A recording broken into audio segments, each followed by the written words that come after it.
The story opens on a beautiful spring day on the silver wedding anniversary of Frank Ashert and Stella Halliday. The couple had plans to celebrate the day at Torquay, the seaside resort town in Devon. On the way to Torquay, the couple halts at some place in the beautiful countryside of Devon. Accidentally, Stella's eyes fall on a desolate grave on the moor. She calls Frank's attention to it. On seeing the grave, caught a sudden ache beset his heart. He had stumbled on just one of those past moments in his life, whose wings had fluttered into the unknown, uncaught. Frank had a feeling of deja vu, and past memories begin to stir up in his mind. Stella, who was a painter, begins to sketch the landscape while Frank, a Cambridge alumnus, takes out from his pocket a copy of Murray's translation of the Hippolytus and reads the Cyprian. After he had finished reading it, he felt a strong urge to explore the lovely countryside. Quote, surely there was something familiar about this view, this bit of common, that ribbon of road, the wall behind him. Unquote. Soon he finds himself transported back in time by 25 years, and the innocent countenance of Megan Davis, the rustic girl whom he had once loved so dearly, starts to dance in front of his mind's eye, and he makes a trip down memory lane.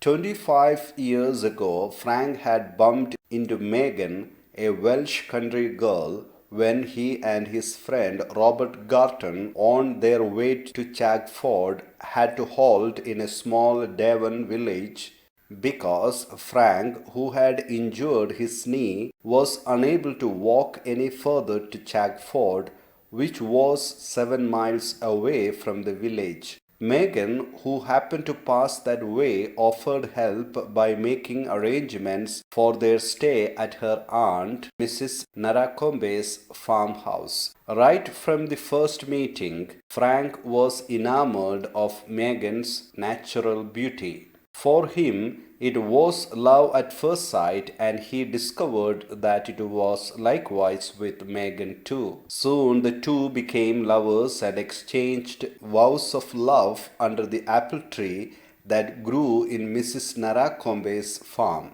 After some days of courtship, Frank started making plans of elopement with Megan, and Megan too agreed. As Frank had no money to elope, he plans to go to Torquay to withdraw money and also to buy Megan some new fashionable clothes. At Torquay, Frank meets his old friend Phil Halliday. Phil takes Frank to his house and introduces him to his three sisters, Stella, Sabina, and Frida. Frank was awestruck seeing the opulence of the Hallidays. He also seemed to be infatuated to the oldest Halliday's sister, Stella, who was about 17 years old and started delaying his return to Megan.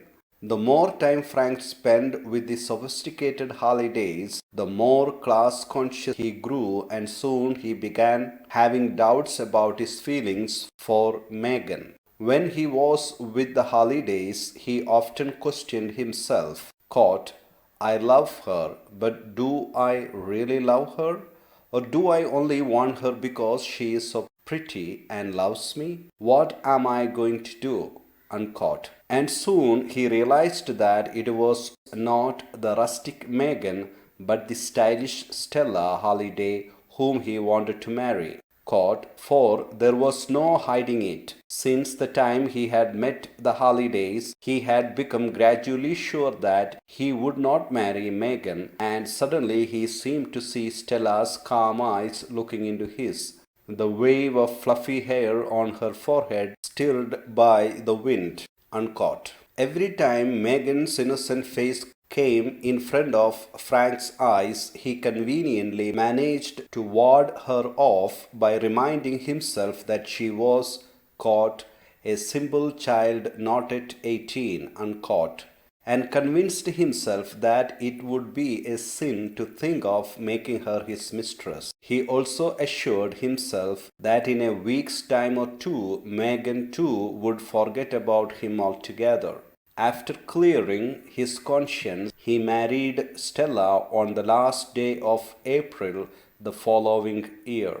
However, time rolled on, and 25 years later, on the silver wedding day of Stella and Frank, destiny intervened and hurled Frank in front of the memories of the country lass or girl he had so conveniently forsaken. At the very spot where the couple had laid out their lunch, Frank found himself reminiscing about Megan, and all of a sudden there arose a longing in his heart to pay a visit to Mrs. Naracombe. Thinking about Megan, Frank approached the farm gate and saw the low stone house and imagined Megan to be waiting for him under the apple tree. Caught and an ache for lost youth, a hankering, a sense of wasted love and sweetness gripped Ushers by the throat, uncaught. And he began to wonder what must have become of his long lost love. Then, all of a sudden, Frank retracted his steps back towards the point where he had left his wife, for he feared that he might come across some old acquaintance. On reaching the crossroads, Frank is drawn to the desolate grave, which had become nothing more than a narrow green mound. He stops an old grey bearded laborer and starts inquiring about it from him. On being asked, the old fellow begins narrating the tragic love story of a farm girl named Megan Davis. He also told Frank how, pining away hopelessly for her lover, Megan had committed suicide on that spot, and her last desire was to be buried under some apple tree. On hearing Megan's poignant story, Frank is devastated. He walks past the old man, then coming to the place where they had spread lunch, he lay down on his face, caught, and before his eyes, dim with tears, came Megan's face, with the sprig of apple blossoms in the dark, wet hair, uncaught.